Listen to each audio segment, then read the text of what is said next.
Assalamualaikum warahmatullahi wabarakatuh, rekan-rekan mahasiswa PGMI yang saya banggakan. Alhamdulillah di siang hari ini kita masih diberi kesehatan sehingga kita dapat melakukan kegiatan perkuliahan dalam mata kuliah saya, yaitu pembelajaran IPA di MI atau di SD. Sebelumnya saya mohon maaf karena tidak bisa melakukan kegiatan perkuliahan karena beberapa hal yang dianjurkan oleh pemerintah dan pihak STB yang tidak memperbolehkan untuk melakukan perkuliahan secara tatap muka. Tapi meskipun begitu, saya berharap perkuliahan kita tetap berjalan. Dalam materi ini saya ingin hanya menyampaikan untuk materi pertemuan ke-7, karena tidak terasa kita sudah sampai pertemuan ke-7. Meskipun begitu, saya menyampaikan sedikit mengenai materi yang di pertemuan 7. Sedangkan untuk pertemuan yang sebelumnya nanti saya share di grup dan mohon dipelajari sehingga nanti ketika UTS bisa mengerjakan. Selain itu, saya ucapkan terima kasih kepada semua mahasiswa yang telah mengumpulkan tugas, meskipun beberapa mahasiswa tidak mengumpulkan tugas.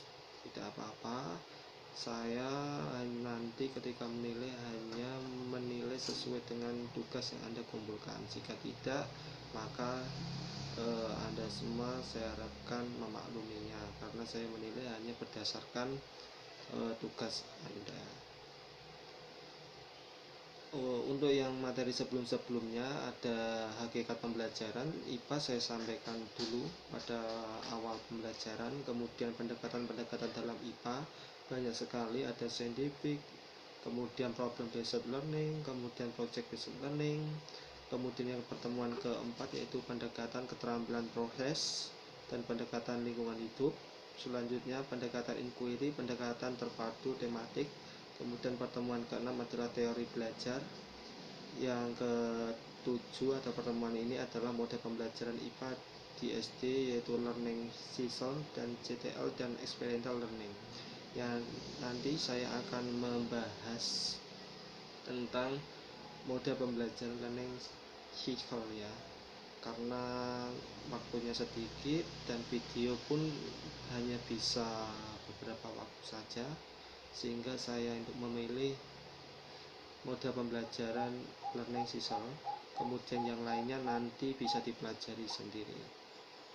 Untuk itu mohon diperhatikan, dan jika nanti ada pertanyaan kita bisa diskusikan dalam grup. Nah, nih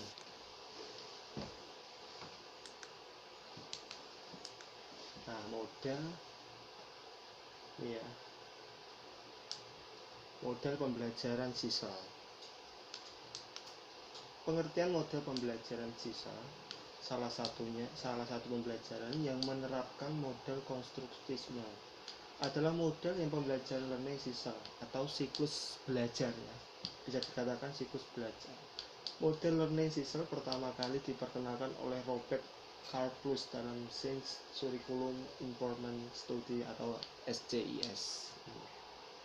Dan menurut para ahli di sini ada dua ini ya. Menurut Santoso tahun 2005 halaman 34, siklus belajar merupakan suatu pengorganisasian yang memberikan kemudahan untuk penguasaan konsep baru dan untuk menata ulang pengetahuan mahasiswa. Itu. Kemudian yang kedua, menurut Ali 2005, proses pembelajaran yang di dalamnya terdapat rangkaian kegiatan yang dilakukan secara tepat dan teratur. Selanjutnya ada ciri-ciri model pembelajaran learning cycle ya. Yang pertama, cirinya adalah setiap siswa secara individu belajar materi pembelajaran yang sudah dipersiapkan guru, yang kemudian hasil belajar individu dibawa ke kelompok untuk didiskusikan oleh anggota, dan semua anggota bertanggung jawab atas keseluruhan jawaban dan sebagai tanggung jawaban bersama. Jadi setiap individu awalnya itu belajar materi pembelajaran yang sudah dipersiapkan oleh guru, kemudian didiskusikan dalam sebuah kelompok. Itu cirinya yang pertama. Yang kedua, bentuk siklus belajar berbentuk deskripsi. Jadi seperti uraian deskripsi panjang itu ya, karena siswa dan guru hanya menguraikan apa yang mereka amati. Kemudian yang ketiga, berpusat pada siswa atau student center. Jadi ketiga ini adalah ciri model pembelajaran learning. Selanjutnya, ada manfaat model siklus belajar atau pembelajaran siswa ya. Yang pertama, manfaatnya adalah model siklus belajar memberi suatu format untuk perencanaan pembelajaran yang dimulai dengan pengalaman langsung, yang diakhiri dengan penguasaan konsep ilmiah, dan diakhiri dengan pengayaan konsep. Kemudian yang kedua, model siklus belajar menggunakan tipe empirik edukatif dalam pengajaran yang menggambarkan sebuah strategi yang dapat memberi mahasiswa kesinambungan terhadap konsep-konsep menjembati statistik dan teknologi. Kemudian yang ketiga, model siklus belajar memberikan pengalaman konkret, jadi pengalaman yang nyata pada mahasiswa yang diperlukan untuk mengembangkan penguasaan konsep. Jadi dengan adanya kenyataan dapat diterapkan atau dikembangkan menggunakan penguasaan konsep. Kemudian yang keempat, model siklus belajar memberikan kesempatan kepada mahasiswa untuk bekerja sama dengan teman-temannya. Jadi di sini memberi kesempatan kepada siswa untuk saling bekerja sama atau diskusi ya, manfaatnya. Yang kelima, model siklus belajar memberikan kesempatan kepada mahasiswa untuk menemukan konsep atau gagasan yang telah mereka miliki dan menguji serta mendiskusikan gagasan tersebut secara terbuka. Yang terakhir, yaitu yang nomor 6, model siklus belajar memudahkan mahasiswa memahami konsep yang diajarkan. Mereka memperoleh pengalaman nyata yang diperlukan untuk pengembangan konsep tersebut lebih lanjut. Jadi pada intinya adalah manfaat dari keenam ini adalah memberikan manfaat kepada siswa atau mahasiswa untuk menyampaikan sebuah materi yang dipelajarinya. Nah, kelebihan model pembelajaran learning style yang pertama adalah meningkatkan motivasi belajar. Jelas bahwa model pembelajaran itu tujuannya adalah yang pertama adalah untuk meningkatkan motivasi belajar, itu sudah jelas. Kemudian yang kedua, membantu mengembangkan sikap ilmiah pembelajar. Ya, kemudian yang ketiga adalah pembelajaran menjadi lebih bermakna karena pembelajaran ini dianggap belum diajarkan sebelumnya ya, sehingga memberikan pembelajaran lebih bermakna. Selain kelebihan, juga ada kelemahan. Di sini beberapa model pembelajaran ini memiliki kelemahan. Yang pertama, memerlukan pengolahan kelas yang lebih rendah, terencana dan terorganisasi. Jadi memerlukan pengolahan kelas yang lebih terencana. Jadi jika kelas tidak bisa direncanakan, ini tidak bisa diterapkan di dalam sebuah kelas. Kemudian yang selanjutnya, yang kedua adalah menuntut kesungguhan dan kreativitas guru dalam merancang dan melaksanakan proses pembelajaran.